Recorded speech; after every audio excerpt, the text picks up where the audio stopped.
దత్తార్పణమస్తు.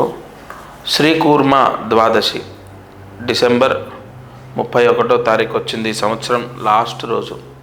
అయితే మామూలుగా ఈరోజు భగవంతుడికి బెల్లముతో పాయసం చేసి నైవేద్యం పెట్టి, మామూలుగా ఇంట్లో ఎవరైనా సరే తలస్నానం చేయాలి, బెల్లముతో పాయసం చేసి భగవంతుడికి నివేదన చేయాలి. ఎవరికి? వెంకటేశ్వర స్వామి లేదా రాముడు అంటే శ్రీరామచంద్రమూర్తి, లేదా లక్ష్మీ నృసింహస్వామి, లేదా శ్రీకృష్ణ పరమాత్ముడు, వైష్ణవ రూపం ఏదైనా సరే,